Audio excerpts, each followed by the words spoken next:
इस एपिसोड में हम बात करने वाले हैं ऐसी चीज़ों के बारे में जिसे आप फॉलो करेंगे तो आप बहुत बेटर इन्वेस्टर बन जाएंगे, लेकिन अगर आप नहीं फॉलो करेंगे तो आपके बहुत सारे पैसे आप गवा सकते हैं। प्रैक्टिकली वन बाय वन चीज़ें बताऊंगा। कुछ ऐसी मिस्टेक्स जो मैंने शुरुआत में की, कुछ ऐसी चीज़ें जो शायद मैं अवॉइड करता तो और भी बेटर इन्वेस्टर थोड़ा पहले ही बन जाता। तो ये सारी चीज़ें आप दूसरों से सीखोगे तो बहुत बेहतर है। तो शुरुआत करते हैं डोंट्स से। पहले डोंट्स की बात करता हूँ पहले, फिर डूज पे आता हूँ। तो देखिए, जब हमने डीमैट अकाउंट की बात की तो हर एक ब्रोकर आपसे ना कुछ ब्रोकरेज चार्ज चार्ज करता है, ठीक है। तो वो तो हर कोई देखता है, ब्रोकरेज चार्जेस कितने हैं, अकाउंट ओपनिंग चार्जेस कितने हैं, एनुअल मेंटेनेंस चार्ज कितना है। एक चीज जो लोग देखना भूल जाते हैं वो है डीपी चार्ज। अब ये डीपी चार्ज क्यों इंपॉर्टेंट है और क्यों आपको देखना चाहिए, मैं बता दूं। एक बार मैंने क्या किया कि कुछ, मतलब बहुत पहले की बात है, कॉलेज डेज की बात है। मैंने एक स्टॉक ले लिया, आई बॉट द स्टॉक। मैंने कुछ 20 पैसा का स्टॉक लिया था, वो 0.20 रुपीज़, और 0.25 पैसा पर उसे मैंने बेच दिया था। कुछ ज़्यादा नहीं, 100 रुपीज़ के शेयर्स मैंने खरीदे थे। सो जब ये शेयर 20 पैसा से 25 गया तो मुझे लगभग 25% का प्रॉफिट हो गया। आई वॉज वेरी हैप्पी कि चलो 100 के 125 रुपीज़ होंगे। लेकिन जब मैंने स्टेटमेंट देखा तो मेरा कुछ भी पैसा नहीं बन रहा था। तो मैं कंफ्यूज हो गया कि पैसा गया कहाँ पर। मैंने ब्रोकर को कांटेक्ट किया। उस टाइम सारे ब्रोकर आज जैसे डिस्काउंट ब्रोकर नहीं थे, उस टाइम वो फिजिकल ऑफिस रहते थे वगैरह वगैरह। मैं उनके पास गया, मैंने बोला ये मतलब मेरे प्रॉफिट का पैसा क्यों नहीं दिख रहा है, शायद आपके सिस्टम में कोई प्रॉब्लम है या बाकी कोई प्रॉब्लम है। वो बोले नहीं, आपको डीपी चार्ज लगा है। So what is DP charge, मैंने अगला सवाल पूछा। बोले डीपी चार्ज क्या है ना कि जब भी आप कोई शेयर सेल करते हो तो आपको एक फीस देनी पड़ती है, वो है डीपी चार्ज। तो DP charge generally 12 to 20 rupees के बीच में होता है। तो ये सेलिंग के वक्त लगता है। जनरली ये पर स्क्रिप्ट पर डे को लगता है, पर स्क्रिप्ट पर डे। यानी कि कैसा है कि आपने टीसीएस के शेयर्स खरीद लिए एक शेयर खरीद लिया और वो एक शेयर आपने बेच लिया। खरीदते वक्त तो आपको डीपी चार्ज नहीं लगेगा, बेचते वक्त आपको मान लेते कि 15 रुपए का डीपी चार्ज लगा एक शेयर बेचा तो आपको 15 रुपए का लगा। आपने 10 शेयर खरीदे एट ए टाइम बेचे तो आपको फिर भी 15 रुपीज़ ही लगेगा डीपी चार्ज। आपने 100 शेयर्स बेचे फिर भी 15 रुपीज़ ही लगेगा। आपने 1000 शेयर्स बेचे तो भी 15 रुपीज़ ही लगेगा। तो अगर आप गलती से कोई स्टॉक 100 रुपीज़ का खरीदते हो, उसमें आपको 15 रुपए का प्रॉफिट होता है, तो आपको प्रॉफिट नहीं दिखाई देगा, बिकॉज 15 रुपए आपके जब आप सेल करोगे ये स्टॉक, जैसे 100 रुपीज़ का स्टॉक है, आपने 115 रुपीज़ में इसको सेल किया तो 15 रुपीज़ डीपी चार्ज है, तो ओवरऑल आप प्रॉफिट में नहीं रहेंगे, राइट। सो ये डीपी चार्ज की वजह से होता है। तो इसीलिए आपको ये मेक श्योर करना है कि whenever you are buying shares, आप छोटे छोटे अमाउंट में एक दो तीन ऐसे बाय करते कर सकते हो जैसे आपके पास पैसे आए, बट एक दो तीन में बेचो मत। बहुत सारे लोग ऐसे करते हैं कि एक शेयर बेच देता हूँ, फिर दूसरा 2 महीने बाद बेचूंगा, फिर तीसरा अगले महीने बेचूंगा। Don't do that. आप मेक श्योर करो कि डीपी चार्ज है, एटलीस्ट से आपको ज्यादा फर्क ना पड़े। अगर आपकी बहुत बड़ी इन्वेस्टमेंट है, आप लाखों में कर रहे हो, हजारों में कर रहे हो, 50,000 के शेयर बेच रहे हो, 15 रुपए से फर्क नहीं पड़ेगा, तो आप कर सकते हो जो भी strategy apply. But when the share number of shares और जो ओवरऑल वैल्यू जो निकल के आ रही है कोर्सेज की, वो अगर छोटी है तो मेरे हिसाब से आपको बहुत कम क्वांटिटी में शेयर्स नहीं बेचने चाहिए, क्योंकि 15-15 रुपए में ही आपका पोर्टफोलियो गायब हो जाएगा। So always remember this thing, this is like not very much taught in the market. ये चीज़ें करने के बाद ही, मिस्टेक होने के बाद ही लोगों को पता चलती है। फिर आप ब्रोकर को कॉल करते हो और फिर ब्रोकर आपको बताता है तो आपको बड़ा दुख होता है, जैसा मुझे हुआ था। तो इसीलिए the first step is don't sell in small quantities. जब भी सेल करना है तो बड़ी क्वांटिटी में करो, शॉर्ट में मत करो, ठीक है। अगर आप इंट्राडे में शेयर सेल कर रहे हो तो उसमें आपको डीपी चार्ज नहीं लगता है, this is only on delivery. So what is intraday and delivery, वो हमने समझ लिया है। तो ये जो चार्ज है ये सिर्फ डिलीवरी पर लगता है, ये इंट्राडे पर नहीं लगता है, ठीक है। जो फ्यूचर ऑप्शंस होते हैं उसमें भी डिलीवरी चार्ज नहीं लगता है। तो बेसिकली डीपी चार्ज ये डिपॉजिटरीज चार्ज करती है। हमने बात की थी ना एनएसडीएल और सीडीएसएल की। तो जहां पर आप शेयर स्टोर करते हैं ना, स्टोर करने के बदले में उनको भी तो फीस चाहिए, ये डीपी चार्ज वो फीस है, ठीक है। सो ये हो गया पहला डीपी चार्ज। स्टॉक मार्केट्स को गैम्बल, जुआ, सट्टा, ना जाने क्या क्या नाम से बुलाया जाता है, लेकिन स्टॉक मार्केट ही एक ऐसी जगह है जहां आप लंबे समय में 15 to 20% रिटर्न्स एवरी ईयर बना सकते हैं। बट अब इशू ये है कि आप इन्वेस्ट करो तो करो कैसे। वेल, उसके लिए मार्केट्स को समझना बहुत इंपॉर्टेंट है। इसी रीजन से हमने नमस्कार प्रसाद के साथ A to Z of stock market का कोर्स बनाया है, जहां हमने स्टॉक मार्केट के सारे बेसिक्स कवर किए हैं। ये कोर्स को देखने के बाद आप मार्केट्स को इजीली समझ पाएंगे और धीरे धीरे एक बेहतर इन्वेस्टर बन पाओगे। इसीलिए ये वीडियो देखने के बाद ये कोर्स चेकआउट कीजिए और इंश्योर कीजिए कि आप स्टॉक मार्केट की जर्नी में किसी से पीछे ना रहें। इस कोर्स का लिंक डिस्क्रिप्शन में है। Now let's get back to the video. DP charge के बाद जो अगला डोंट्स है उसको मैंने थोड़ा पहले भी बता दिया था, लेकिन आपको बता दूं फिर से कि क्विकली बता देता हूँ कि देखिए, आप इस चीज़ पे फोकस मत कीजिए कि बस मेरी इन्वेस्टमेंट रिटर्न कितनी है। आप इस चीज़ पर भी फोकस कीजिए कि कितनी अमाउंट आप इन्वेस्ट कर रहे हो। कंटिन्यूस बेसिस पे इन्वेस्ट करना बहुत इंपॉर्टेंट है, इसीलिए आपके पास एक बड़ा एक्टिव सोर्स होना चाहिए।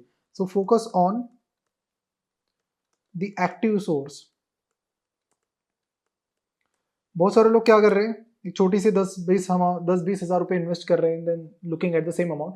मैं अगर मिस्टर वॉरेन बफेट की बात करूं तो इन्होंने क्या किया कि इन्होंने अपना एक इन्वेस्टमेंट फर्म स्टार्ट किया, वहां से बहुत सारा पैसा कमाया, then later on he invested that money in the market. बड़े स्केल पे फंड मैनेज किया, बड़े स्केल पे बिजनेसमैन बन गए, वहां से फिर इन्वेस्टर बन गए।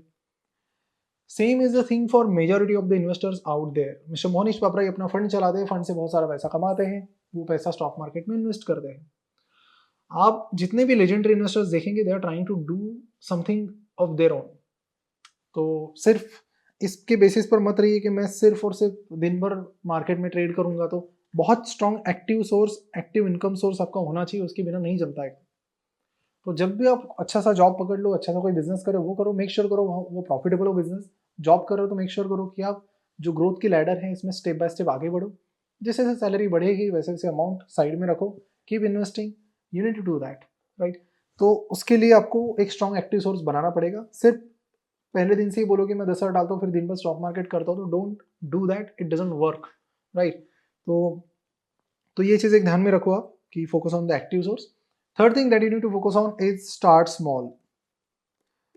बहुत सारे लोग क्या कर रहे हैं मार्केट में पता है कि शुरुआत में ही बड़ी बड़ी अमाउंट डाल रहे हैं। वैसा मत कीजिए, start with small amount, like 1,000 रुपये, 5,000 रुपये। Y small? बिकॉज शुरुआत में आपको पहले 1-2 साल सिर्फ सीखने में ही चले जाएंगे।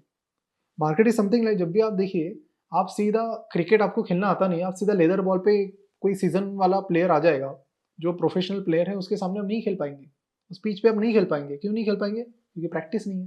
प्रैक्टिस नहीं है तो आपको पहले टेक्निक सीखनी पड़ेगी, टेक्निक सीखने के बाद आपको नेट में प्रैक्टिस करनी पड़ेगी, नेट में प्रैक्टिस करने के बाद आप ग्राउंड पे आएंगे, इजंट इट? अदरवाइज आप घुटना आपका फ्रैक्चर हो जाएगा, बाकी कुछ हो जाएगा, सो हाई चांसेस क्योंकि आपको खेलना ही नहीं आता। So it takes time to learn this thing, और ये सीखने के लिए टाइम लगता है।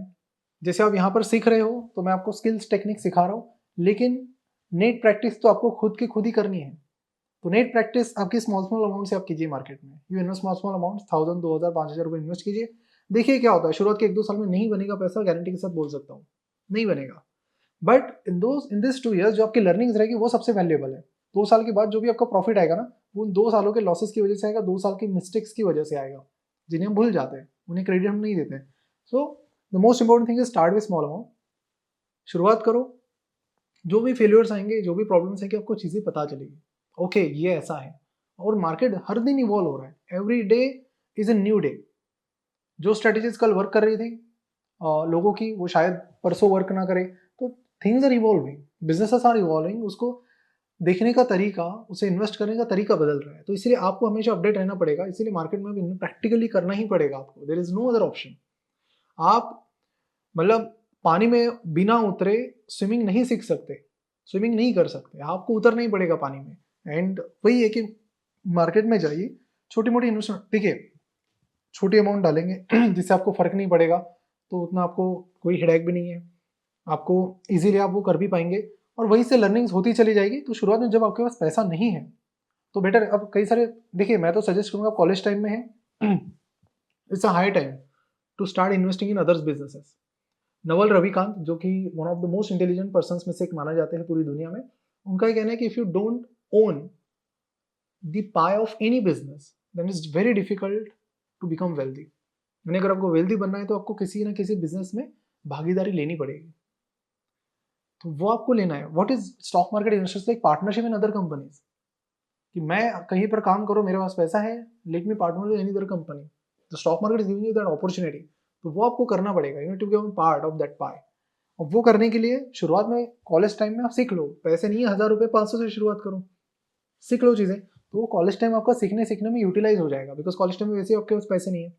कॉलेज टाइम में पैसे नहीं है तो फिर बड़ा कुछ कर भी नहीं सकते, तो स्मॉल अमाउंट से तब तक सीख लो ना, 2 साल में सीख जाओगे, जब पैसा आएगा तब तक रेडी हो तुम, right. So I followed the same strategy, I did all the trial and errors, सब कुछ with small amounts in college times. जो पैसा उसमें शुरुआत में लॉस भी हो तो मुझे ज़्यादा फर्क नहीं पड़ा, लेकिन जब तक मैं पैसा कमाने के लिए रेडी था तब तक मैं एक अच्छा इन्वेस्टर बन चुका था, जिसके बाद मुझे मार्केट की इन एंड आउट और वो सब पता चल गया कि चीज़ें कैसे वर्क होती है, क्या होती है, and there are ways to make good money in the market, and it's not very much difficult. अगले लेक्चर में म्यूचुअल फंड के लेक्चर में बात करने वाला हूँ उसके बारे में कि सेंसेक्स निफ्टी को 13.5% दे ही रही है, देन लोगों को इतना लॉस क्यों हो रहा है? क्योंकि लोगों के पास बेंचमार्क ही नहीं है। People are not able to see कि मेरे रिटर्न्स कितने होने चाहिए। People are not thinking about that. लोग बस मार्केट में आ रहे हैं कि मुझे मिलना चाहिए, 20% आ गया, अच्छा है यार, नहीं। उस साल मार्केट ने कितना रिटर्न दिया है, सेंसेक्स निफ्टी ने कितना दिया है? उस साल अगर सेंसेक्स निफ्टी 25% रिटर्न दे रहा है, आप दे रहे हो 18% रिटर्न, इट्स मीन्स ऑल्दो 18% दिखने में अच्छा है, आपने अच्छा नहीं किया है। उस साल निफ्टी का रिटर्न 5% है, आप मान लेते हैं कि 12% परफॉर्म करते हो उस पर्टिकुलर ईयर में, कोई खराब फाइनेंशियल ईयर होता है तो that means you are doing good, but वो कंसिस्टेंटली आपको करना पड़ेगा, और उसके लिए उस लेवल तक जाने के लिए आपको शुरुआत जल्दी करनी पड़ेगी। शुरुआत जल्दी करने के लिए स्मॉल अमाउंट से स्टार्ट करना बहुत ज़रूरी है। So start as soon as possible. Mister Buffett is investing since he was 11 year old. तो आप अगर यंग हो तो when I was not 18, so I open demat account in my sister's name, she was 18 plus. उसके account से मैंने शुरुआत की, मेरी इन्वेस्टमेंट उसके जरिए शुरू हुई है। आई बॉट सम स्टॉक्स, मुझे मतलब कुछ पैसा बना नहीं उनमें, but those learnings help me a lot. जैसे लिल इलेक्ट्रिकल्स नाम की कंपनी मैंने ली थी, बड़ी इंटरेस्टिंग कंपनी थी, पैसा ज़्यादा था नहीं, थोड़ा सा मैंने इन्वेस्ट किया। अब ये एक ऐसी कंपनी थी, इसने अपना बिजनेस हेवल्स को बेचा था, एक डिवीजन बेचा था, कितनों को, 1500 करोड़ को। उससे 1500 करोड़ रुपए कंपनी को आने थे, 1500 करोड़ बिग अमाउंट आनी थी। कंपनी के पास 800 करोड़ के एसेट्स थे, टोटल 2300 करोड़ तो ऐसे ही बन गए, मतलब कैश वैश और अलग से था, और कंपनी का मार्केट कैप 980 करोड़ था। एसेट बेस्ड वैल्यूएशन मेथड से ये एक पूरा जैकपॉट था मेरे लिए कि 2300 करोड़ में आज भी वो कंपनी खरीदूं और बेचूं तो 2300 करोड़ से ऊपर ही जाएगी। That company getting eight 980 crore, I bought the shares. Share price गिर के मतलब लगभग मेरा पैसा पूरा का पूरा ही डूब गया था उसमें। व्हाई? वो कंपनी के मैनेजमेंट ने वो 1500 करोड़ रुपए जो हेवल से आने वाले थे वो कंपनी के बैलेंस शीट पे कभी दिखे ही नहीं, वो सीधा फाउंडर्स ने गायब कर दिए। फिर सेबी ने उन पे एक्शन किया, फाइन वाइन लगाया, बाकी चीज़ें हुई, लेकिन इन्वेस्टर का पैसा गया तो गया। Then I learn the important thing about management analysis, जो कि again part of fundamental analysis है, but I am just telling you कि you need to look at this thing, like इसलिए स्टार्ट स्मॉल करना ज़रूरी है, जल्दी स्टार्ट करना। अब वही मैं प्रोफेशनल बन जाता तब शुरुआत करता, तब ये ऐसी गलती करता तो मेरे को बहुत महंगा पड़ता। तो इसीलिए वहाँ पर मैं कुछ और भी फाइनेंशियल्स की मतलब फंडामेंटल एनालिसिस करना, फिर वहाँ से मैं सीखने लगा और बाकी चीज़ें फिर हमने की, right. So I think that is why the fundamental analysis is very very important. You can't I mean इस कोर्स के बाद मतलब आपको लेना चाहिए फंडामेंटल एनालिसिस, ताकि आप और डेप्थ में चीज़ों को फाइनेंशियल और बाकी चीज़ों से समझ सको। और the thing is the most important thing you need to do right now, start now and start small. और एक चीज़ आपको बता देता हूँ कि जो डोंट्स में आती है कि don't follow the people on social media who are giving you direct tips. ये स्टॉक बाय करो 200 रुपये का हो जाएगा, ये स्टॉक बाय करो 10 गुना पैसा हो जाएगा। देखिए, अगर आपका भी पैसा होगा ना 10 गुना, आप किसी को बताएंगे नहीं, या आपने कोई मल्टीपैकर ढूंढा तो आप किसी को बताएंगे नहीं। आपका टेक्सटाइल का धंधा है तो आप दुनिया को ये नहीं बताओगे कि टेक्सटाइल में कितना पैसा और कैसे कमाना है। You will focus on your business, you will focus on the scaling. ठीक है, Mukesh Ambani will not make videos about how to start petrochemical business, how to make money from it, right. People from TCS won't talk about how to start IT outsourcing companies और कैसे उसे बड़ा बनाए। They won't talk about it, they will focus on their own business, right. If you are getting money from something, you will focus on that. So all these people who are talking about ये share खरीदो, they are making money from the content, right? So there is nothing wrong about making the money from content, but अगर directly अगर आप stock buy करो जो कि सेबी के खिलाफ भी है और आप ऐसे बता रहे हो ब्लाइंडली, तो लोगों का पैसा बहुत चला जाता है इसमें। I have seen people going from this level to this level just because of blindly following someone कि उसने ये बताया मुझे टिप आई है। कोई टिप काम नहीं कर रही है, और जो टिप आई है क्या वो बंदे ने कितने करोड़ कमाए मार्केट से, ये सवाल आपको पूछना ही चाहिए। कुछ नहीं कमाया, ऐसी टी पे ऐसा कुछ चल रहा है और मार्केट में चल रहा है। तो मेनी बिगिनर पीपल जो जल्दी स्टार्ट करते हैं, इनको ये लगता है कि look grass is always greener on the other side. तो हमें क्या लगता है कि जो और लोग हैं जो टिप देने वाले वो बहुत इंटेलिजेंट है, ऐसा कुछ नहीं है। You are intelligent, you know better than them. You just need to do the practice and you'll start picking better companies than anybody else in India. So that is very much possible. ये जो चीज़ें मैंने आज बताई ये भी आप follow करेंगे, धीरे धीरे आपको बेटर बनना ही पड़ेगा। और बस स्टॉक मार्केट में अगर आपको आना है तो खुद से करोगे तो ही पैसा बना पाओगे। अगर किसी की टिप या कोई यूट्यूब पे बता रहा है या कुछ कर रहा है, आप पैसा नहीं बना पाएंगे।